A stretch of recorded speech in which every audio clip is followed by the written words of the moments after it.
Isang magandang shop nga dito sa Antipolo ang aking napuntahan na nagtitinda ng clothing at cups. Sa ganda ng disenyo ng kanilang store ay aakalain mo talagang mamahalin ang kanilang mga tinitinda. Pero hindi mga mare, sa halagang 330 kasi meron ka ng maangas na HQR cup. Sa mga close cup naman nila ay 450 pesos to 800 pesos. Sa 47 brand, 750 pesos. Sa mga New Era original naman nila, 1,650 pesos. Meron din sila ditong Crown Manila na nagkakahalaga nga lang ng 1,650 pesos. Sa sobrang dami ng cup nila dito mga mare ay nahirapan talaga akong mamili. Ang maganda pa nga dito mare, kung may luma kang sombrero dyan ay pwede kang magpa-reblock sa kanila sa halagang 150 pesos lang. Tiyak kong mababalik sa dating tindig ang sombrero mo. Bukod nga sa mga sombrero nilang ino-offer dito ay meron din silang mga clothing. Marami ka rin pagpipilian dito mare. Meron sila ditong High Mind, short at t-shirt 800 pesos. Sa Master naman nila, short and shirts 800 pesos. Meron din sila ditong Brigades 850 pesos. Sa sobrang dami nga ng pagpipilian ditong pwedeng ipamporma ay nahirapan talaga akong mamili mare. Kaya naman kung taga Antipolo ka at naghahanap ka ng pamporma, eh dito na kayo sa 1007 Cap Station. Open sila dito ng 11 AM to 8 PM. Located lang din sila sa Pure Gold Antipolo. Pwede rin kayo mag-search sa Google Maps para mas madali nyo silang matagpuan. Malapit lang din sila sa Super Metro. Kaya naman kung trip mo rin yung mga ganitong pamporma ay bumili ka na rin at puntahan mo na. Fast forward tayo mga mare, nung nakabili na nga pala ako ng sombrero ay mayroon silang katabi dito nagtitinda ng Canton Fried Chicken. Kaya naman sinubukan ko na. Heto nga pala yung Yasi Crispy Fried Chicken. Sa pagkakaalam ko ay meron na nga pala tong 20 branches. Sa part nga na to mga mare, makikita natin kung paano niluluto yung fried chicken nila. Meron silang timer dito kaya naman saktong-sakto yung pagkakaluto nito. Makikita natin sa pagkakaluto ng manok na to ay talaga namang juicy ang loob, crispy ang labas. Sa sobrang sarap ng chicken na to ay talaga namang dinudumog ng tao kaya naman talagang hindi na nakakapagtaka. So paano mga mare, dadako na tayo dito sa may TK Man time na.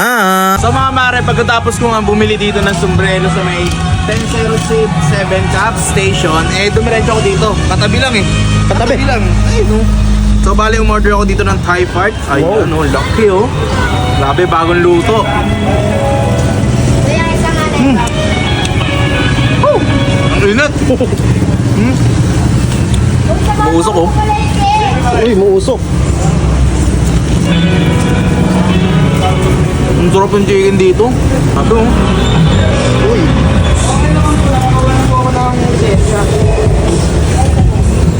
Yung chicken nila,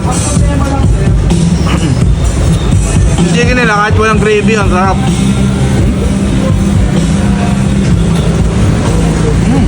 Order din ako sa kanila ng neck. Ayun o, 13 pesos lang. 13 pesos. Wow. Hindi mo na kailangan ng sauce dito.